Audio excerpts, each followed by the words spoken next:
आप सभी का कृष्णा स्टडी पोर्टल पर स्वागत है। अगर आप चैनल पर नए हैं तो चैनल को सब्सक्राइब करें एंड शेयर करें ताकि इससे रिलेटेड कोई वीडियो अपलोड होती है तो आपको इसकी सूचना मिल सके। तो चलिए चलते हैं आज के टॉपिक पर। आज का टॉपिक है कक्षा 8 की गणित की पाठ्य पुस्तक से परिमेय संख्या का अभ्यास 1C।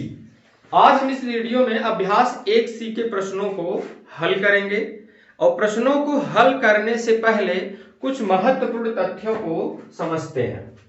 तो चलिए देखते हैं क्या है परिमेय संख्याओं का घटाना जब उनके हर समान हो। परिमेय संख्याओं को कैसे घटाएंगे जब उनके हर समान हो, इससे संबंधित वीडियो परिमेय संख्याओं का घटाना परिमेय संख्या भाग 1 में बताया जा चुका है, आप उसमें देख लें, उसका विस्तृत व्याख्या उसमें किया गया है। चलिए यहां भी एक एग्जांपल के माध्यम से हम आपको बताते हैं। परिमेय संख्याओं का घटाना जब उनके हर समान है तो आप दो तरीके से हल कर सकते हो। पहली विधि में ये कह रहा है कि प्रथम विधि में संख्या रेखा द्वारा हल। तो चलिए संख्या रेखा द्वारा इसे हल करते हैं। संख्या रेखा की सहायता से इसको कैसे हल करें। चलिए अभ्यास 1C दूसरे का पहला। तो इसमें करा कि 3/7 से -8/7 को संख्या रेखा की सहायता से घटाइए।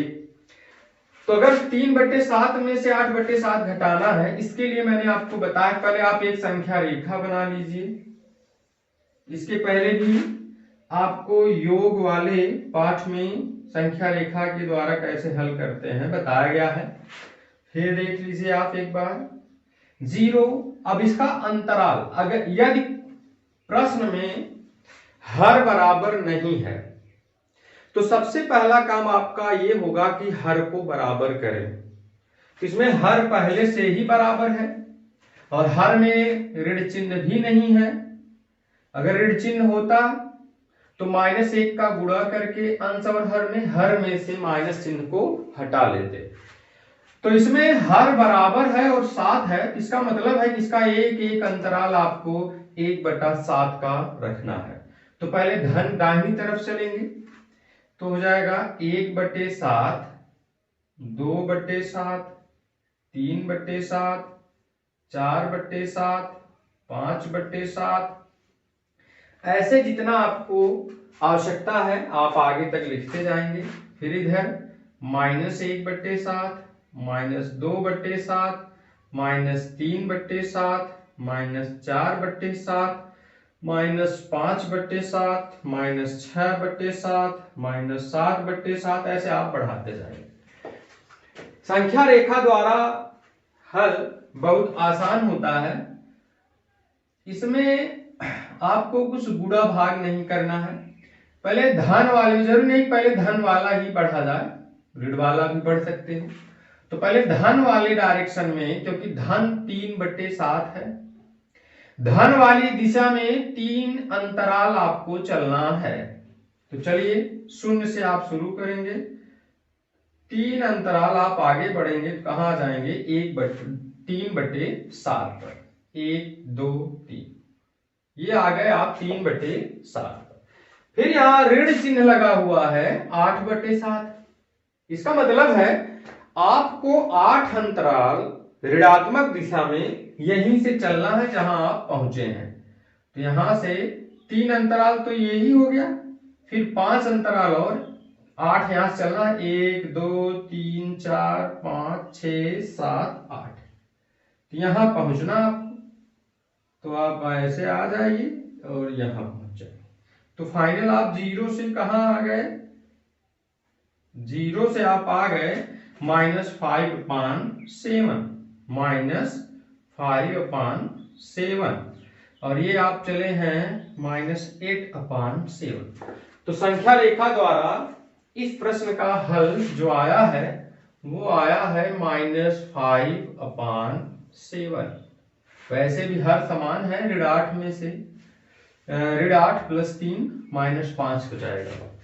तो चलिए अब दूसरे विधि की बात करते हैं, इसके सेकंड मेथड की। सेकंड मेथड में कहा है द्वितीय विधि से कैसे हल करते हैं। इसमें डायरेक्ट हल कर लिया जाता है संख्या रेखा के अलावा। जैसे यही प्रश्न है और कहा जाए कि इसको संख्या रेखा के अलावा करने किसी विधि से आप हल करिए, इसके आप दूसरे विधि से हल करिए, तो इसका एकदम सिंपल सा तरीका है। यहां हर बराबर है तो हर में 7 आप लिख लेंगे।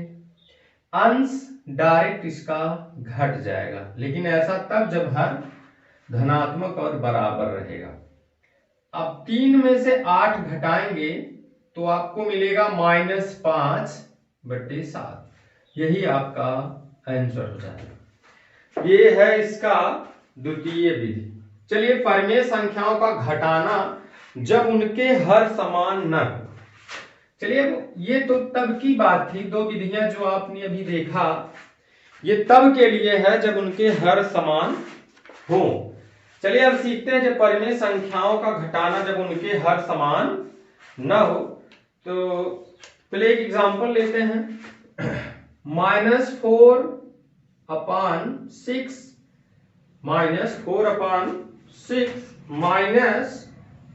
-3/4 इसमें घटाना है। -4/6 में से 3/4 को घटाना है और हर इसका बराबर नहीं है। तो इसके लिए सबसे पहले आप 6 और 4 का लसा ले लेंगे, लघुत्तम समापवर्ग। ये हो जाएगा 2 तिहाई 6, 2 दूना 4, फिर 2 3 विभाजित नहीं है वैसे 2 1 के 2, फिर 2 से नहीं, अब 3 से आप विभाजित कर लीजिए, कैंसिल हो जाएगा। 2 दूना 4 तिहाई 12। तो इसका आता है लघुत्तम समापवर्त कितना आया 12। जब लघुत्तम समापवर्त 12 आ गया तो आप देख लीजिए कैसे हर को बराबर करते हैं। 6 का पहाड़ा पढ़िए जब आपको 12 मिल जाए तो वह है 6 दूना 12। तो 2 का अंश में और 2 का हर में गुणा कर लेंगे। अब 4 का पहाड़ा पढ़िए जब आपको 12 मिले, 4 तिहाई 12 माने 3 का गुणा हर में, 3 का गुणा अंश में। अब यहां देखिए 6 दूना 12, इसका हर 12 हो गया, ऊपर हो जाएगा -4 दूना -8 -3 त्रिका 9 4 तिहाई 12। हर बराबर हो गया, ये पहले वाले की तरह हो गया। अब चाहे आप संख्या रेखा से हल करें और चाहे तो आप डायरेक्ट विधि से हल करें। चलिए ये आपकी प्रश्नावली 1C के प्रश्न दूसरे का दूसरा सवाल है। अब जब ये समान हो गया तो चलिए हम डायरेक्ट भी आपको बताते हैं। समान होने पे संख्या रेखा द्वारा और द्वितीय विधि दोनों विधियों से आपको इसमें बता देते हैं। ये प्रश्नावली 1C दूसरे का दूसरा सवाल। अगर डायरेक्ट हल करना चाहें तो हर इसका है 12 और अंश में है -8 -9। तो समान चिन्ह है जुड़ जाएगा, समान चिन्ह है जुड़ेगा तो कितना आ जाएगा 9 8 -17/12। तो इसका जो आंसर आया -17/12। अगर इसे संख्या रेखा द्वारा हल करें तो इसे भी देख लेते हैं। संख्या रेखा द्वारा हल करने के लिए क्या करना है, आपको एक संख्या रेखा बनानी है। संख्या रेखा आप बना लीजिए। चूंकि इसमें कोई धनात्मक परिमेय संख्या नहीं है इसलिए धनात्मक वाले की तरफ कम बनाएंगे, सब ऋणात्मक तरफ ही बनाएंगे। मान लीजिए ये आपका 0 है और यहाँ हर 12 है, हर इसका 12 है। इसका मतलब है कि एक एक अंतराल 1/12 का होगा। जैसे इधर जब चलेंगे आप तो कैसे लिखेंगे, धन 1/12, 2/12 ऐसे। और इस तरफ जब आएंगे,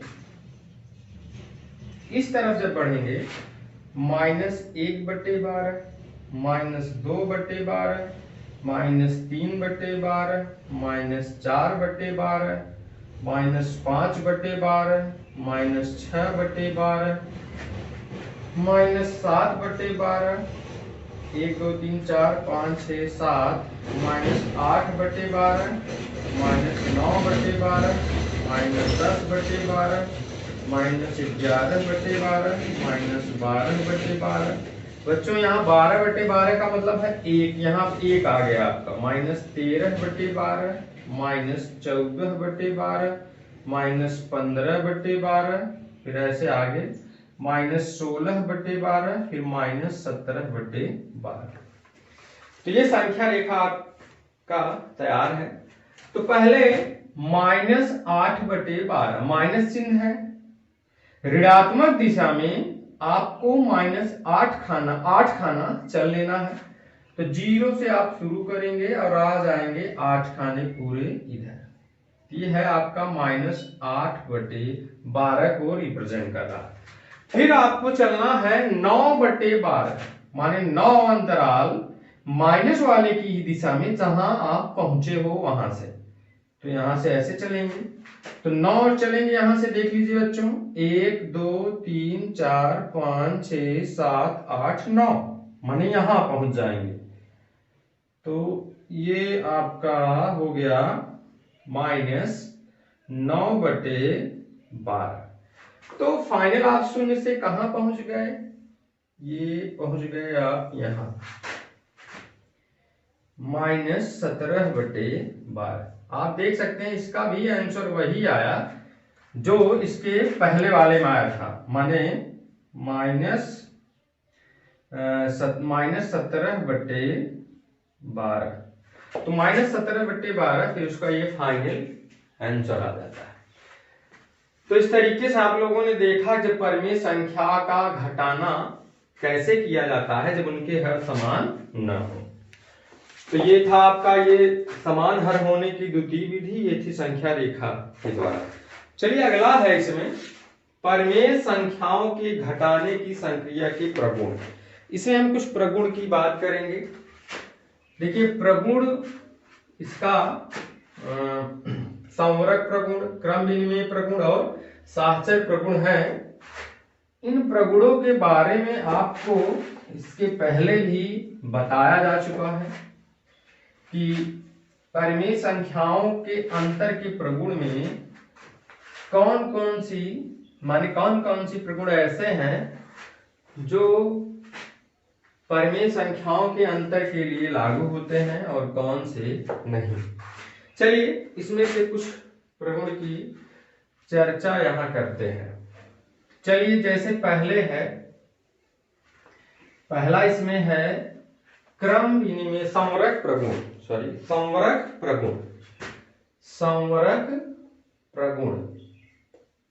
तो इसका संवरक प्रगुण क्या कहता है? संवरक प्रगुण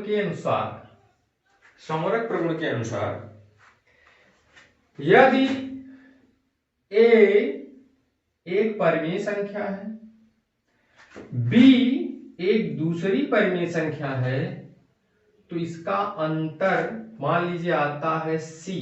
अगर ये भी एक परिमेय संख्या हो जाए तो कहा जाएगा कि परिमेय संख्या अंतर संक्रिया के लिए संवरक प्रगुण का पालन करती है।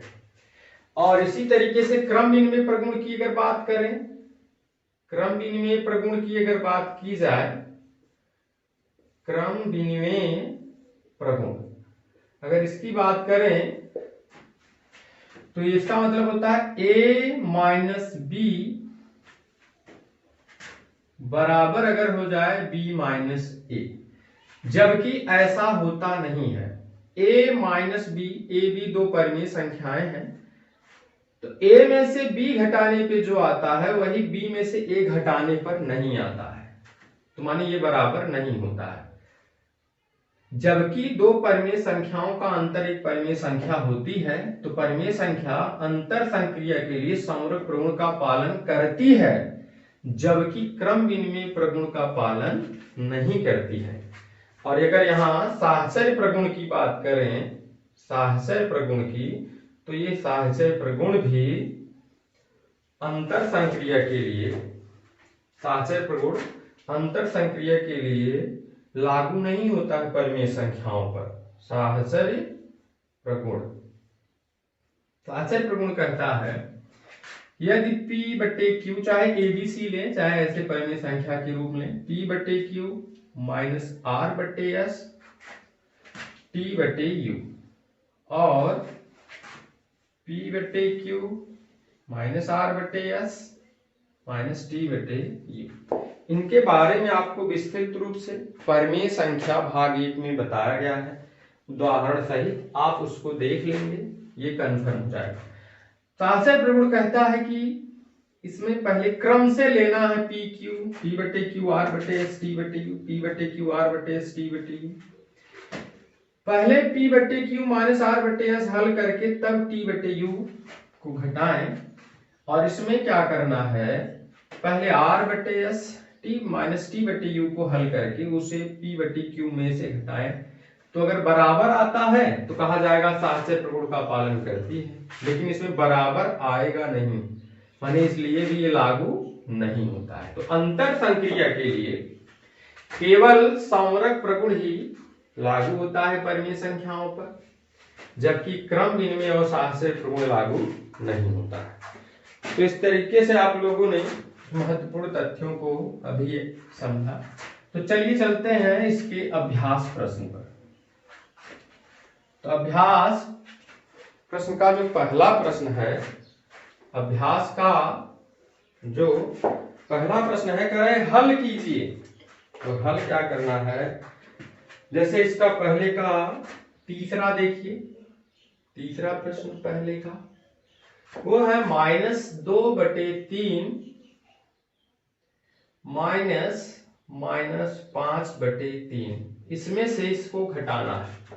-2/3 में से -5/3 आपको घटा लेना है। तो हल करेंगे, -2/3 ऋण का गुणा ऋण में हो जाएगा, तो यहाँ धन 5/3। यहाँ हर बराबर है तो हर आप रख लेंगे पहले ही, और फिर -2 + 5, 5 में से 2 निकल जाएगा तो आपको मिलेगा 3/3 1, 5 में से 2 3/3 पहले से था, यही इसका आंसर हो जाएगा। प्रश्न 1 के बाद प्रश्न 2। प्रश्न 2 को आप लोगों ने अभी उदाहरण के माध्यम से अभी आप लोगों ने समझा, ठीक यही प्रश्न बताए गए थे आपको। तो चलिए चलते हैं प्रश्न 3 पर। इसका प्रश्न संख्या 3, प्रश्न संख्या 3 में कह रहे हैं कि इन्हें अभ्यास पुस्तिका में लिखकर रिक्त स्थानों की पूर्ति कीजिए। रिक्त स्थानों की पूर्ति करनी है तीसरे में। तो चलिए कह रहे हैं कि -15/13, फिर -4 डिवाइड बाई 26 26। तो इसका मान बताना है कि यहाँ क्या है, बराबर यहाँ मान। फाइनली ये है कि इसमें से इसको घटाना है। तो हर बराबर कर लीजिए, 13 और 26 का लसा 26 आएगा। 13 लसा निकालना आपको बताया गया है, 13 और 26, क्योंकि 13 दूना 26 का लसा 26 आएगा। 26 अगर करना है तो 13 का पहाड़ा पढ़िए 26 मिल जाएगा। 13 दूना 26, यहां भी 2 का और यहां भी। ऋण 15 दूनी ऋण 30/26, और यहाँ धन हो जाएगा क्योंकि ऋण का गुणा ऋण में होगा, धन 4/26। हर इसका बराबर है तो आप रख सकते हैं 26 -30 + 4। विपरीत चिन्ह है, घटेगा, 30 बड़ा है, माइनस चिन्ह है, तो यहाँ हो जाएगा -26/26, ये हो जाएगा -1। तो आपके तीसरे में आएगा -1। चलिए इसके दूसरे प्रश्न को देखते हैं। इसमें कह रहे हैं कि -7/9 में से कितना घटा लिया जाए, में से कितना घटा लिया जाए, तो आपको मिल जाए कितना 3। इसके लिए हम आपको एक लॉजिक बताते हैं। कह रहे हैं -7/9 में से कितना घटा लें कि 3 बचे। जैसे आपसे कोई कह दे 8 में से कितना घटा लें कि आपको मिले 2, तो आप कैसे निकालोगे? आंसर तो इसका है 6, लेकिन 6 मिलेगा कहां आपको? तो करना क्या है, देखिए 8 में से 2 घटा लेंगे तो वो चीज हमको मिल जाएगी। इसका मतलब है अगर इतने में से इसको घटा लें तो हमें वो चीज मिल जाएगी जो यहां से घटाना है। तो कर लेते हैं। जैसे इसमें 8 में से 2 निकलने के बाद 6 बचा था, तो हो जाएगा -7/9 -3 को 3/1 तिरछा तिरछा गुणा कर लीजिए, क्योंकि 9 1 का लस है 9 ही आएगा। -7 और 9 3 27/9। 27 में 7 जोड़ेंगे आप तो आपको मिलेगा -34/9। समान चिन्ह होने पे जुड़ जाता है। तो इस तरीके से यहाँ जो स्थान है वो जाएगा -34/9। चलिए चलते हैं इसके अगले प्रश्न पर। इसका प्रश्न संख्या 3 का जो तीसरा है उसमें ये कह रहे हैं कि 2 में से क्या घटा लें। ठीक उसी तरीके का प्रश्न है जैसे इसके पहले अभी आप लोगों ने लगाया, तो आप ठीक उसी तरीके से लगाइएगा। चलिए हम तीसरे का चौथा आपको बताते हैं। चौथा है यहां कितने में से -2/3 को घटा लें तो आपको मिल जाए 5/-6। अच्छा प्रश्न। फिर वही तर्क आप लगाइए, कितना यहां रहेगा, इसमें कितना रखा जाए, में से 2 घटा लें 8 आ जाए। तो आपको कैसे मिलेगा? जब इसमें इसको जोड़ दिया जाए, क्योंकि 10 में से जब 2 निकलेगा तो 8 आएगा। तो 8 में 2 को जोड़ देंगे तो आपको वो मिल जाएगा जो आपको चाहिए। तो चलिए इसमें इसको जोड़ देते हैं तो आपको क्या मिल जाएगा? तो मतलब फाइनली जोड़ना किसमें किसको है? 8 में 2 को, माने इसमें इस चीज को जोड़ देना है। तो 5/6 में जोड़ देना है -2/3। तो हर में ऋण चिन्ह है तो पहले ऋण चिन्ह हटाएंगे तो माइनस ऊपर आ जाएगा और यहां आ जाएगा 6 प्लस -2/3। हर बराबर करेंगे 6 और 3 का लस है। लस निकालना आपको बहुत बार बताया गया है। 6 और 3 का लस है क्या आएगा? 6 आएगा, बराबर 6। तो हर बराबर करना, इसका 6 पहले से ही, इसका 6 करने के लिए इसमें 2 का हर में 2 का अंश में गुणा कर लेना है। तो यहां आपको मिलेगा -5/6 और यहां आपको मिलेगा 2 दूना -4/6। तो यहां हो जाएगा आपका 6 और ऊपर मिलेगा -5 -4। तो हो जाएगा 5 4 9-9/6। अगर और हल करें, सरलीकरण इसका कर लें तो 9 और 6 का 9 और 6 का मास है कितना आएगा? 3 से ऊपर नीचे कैंसिल कर दीजिए, 3 से इसमें भाग दे दीजिए, 3 से इसमें भाग दे दीजिए। 3 3 9 -3 और 3 दूना 6। तो इस तरीके से इसका जो आंसर आएगा वो है -3/2। तो यहां जो भरा जाएगा वो है -3/2। इस तरीके से आप लोगों ने प्रश्न 3 को देखा। चलिए चलते हैं प्रश्न 4। प्रश्न 4 भी जैसे अभी 3 आप लोगों ने हल किया ठीक उसी तरीके का है। 2 प्रश्न है, चलिए उसमें से एक प्रश्न आपको हल करना बताते हैं। चौथे का पहला प्रश्न कह रहे हैं कि 6/7 में कौन सी संख्या जोड़ें कि योगफल -2/9 हो जाए। चलिए एक तरीका फिर वही है, कह रहे हैं जैसे मैंने अभी कहा कि 8 में क्या जोड़ दें कि 10 हो जाए। तो 8 में 2 जुड़ेगा, 2 जुड़ेगा 10 लेकिन ये 2 आएगा कैसे, जब 10 में से 8 को घटा लेंगे। तो करना क्या है, ये कह रहे हैं कि 6/7 में क्या जोड़ दिया जाए कि योगफल -2/9 हो जाए।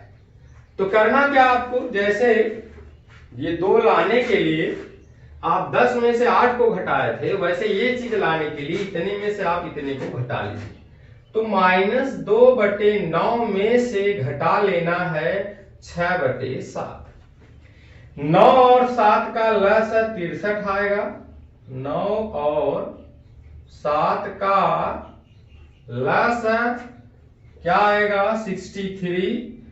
अब जब 9 और 7 का लसा 63 है, 9 से 63, तो डायरेक्ट आप गुणा कर सकते हैं, नहीं तो 7 63 लाना है तो 9 का पाना पड़िए, 9 7 63, 7 नीचे 7 ऊपर, 7 9 63, 9 नीचे 9 ऊपर, तो ऊपर हो जाएगा -14/63 -9 छक्के 54/63।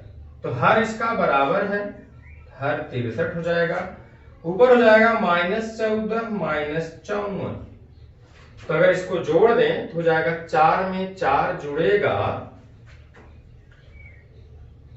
तो हो जाएगा 8, और 5 में 1 जुड़ेगा तो हो जाएगा 6, तो हो जाएगा -68/63, -68/63।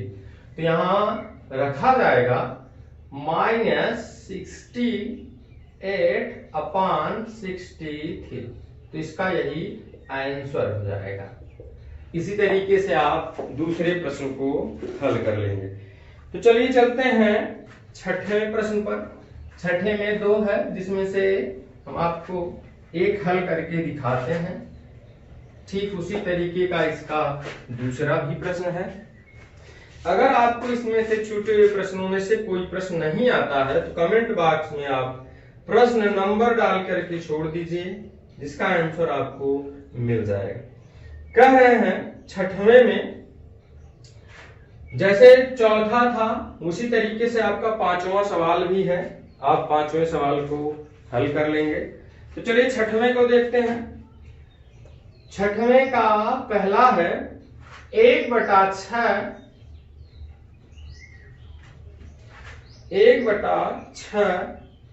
Plus -2/5 plus -2/5 minus 2/15। अब इसमें इसको हल करना है। तो चलिए इसके लिए आप 6 5 15, हर में कोई निगेटिव संख्या नहीं है, यहां से कोष्टक तोड़ लेते हैं तो आएगा 1/6 माइनस 2/5 प्लस 2/15। ऋण का गुणा ऋण में धन, धन का गुणा ऋण में तो ऋण। 6 5 15 का हम लसा ले लेते हैं। 2 3 6 5 15, 3 1 3 5 3 5 15, फिर 5 1 1 1, तो 3 दूना 6 5 30। इसका लस आता है 30। तो हर में सबको 30 लाना है। 6 का पहाड़ा पढ़िए, 30 जब आपको मिल जाए तो हो जाएगा, जब हो जाएगा इसमें 6 5 30, 5 गुणे 5, और फिर 5 छके 30, 6 गुणे 6, 15 दूना 30, 2 गुणे 5/30, 12/30 और प्लस 4/30। इस तरीके से हर सबका जब बराबर हो गया तो हर में रखेंगे 30, ऊपर आएगा 5 माइनस 12 प्लस 4, समान चिन्ह वाले को जोड़ देंगे तो जाएगा 5 4 9 माइनस 12 डिवाइड बाई 30।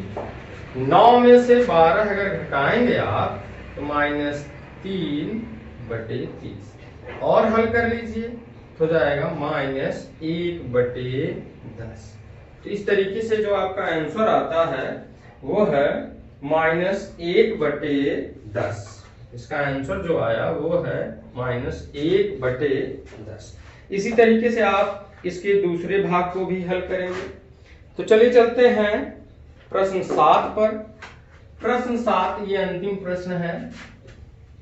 इसमें से प्रश्न 7 में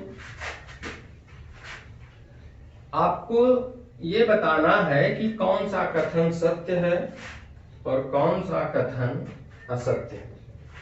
तो चलिए देखते हैं। प्रश्न 7 में पहले पूछ रहा है, प्रश्न 7 में पूछ रहा है कि 2/5 में से ऋण 2/5 घटाने पर शेषफल शून्य होता है। ऐसा कभी नहीं होता। 2/5 में से -2/5 इतने में से इसको घटाओगे करें शेषफल शून्य आएगा। गलत है, क्योंकि जब इसको घटाएंगे तो ऋण ऋण मिल करके धन हो जाएगा, धन होगा जुड़ जाएगा और 4/5 हो जाएगा। तो पहला वाला गलत है। दूसरा वाला देखिए, कह रहे हैं कि -2/7 -3/7 इज इक्वल टू -3/7 -2/7। कह रहे हैं कि क्या दोनों बराबर हैं? तो हल कर लीजिए। हर में 7 आएगा, ऊपर -2 -3 -5/7 हो जाएगा। और इधर हर में इसके भी 7 आएगा, यहाँ -3 -8 -2 -3 ऋण ऋण धन 2/7 हो गया। -3 + 2 -1/7 बराबर नहीं है। तो इस तरीके से इसका सेकंड वाला पार्ट भी असत्य है। चलिए थर्ड में देखिए, इसके थर्ड में क्या कह रहा है। थर्ड में कह रहा है कि -3/4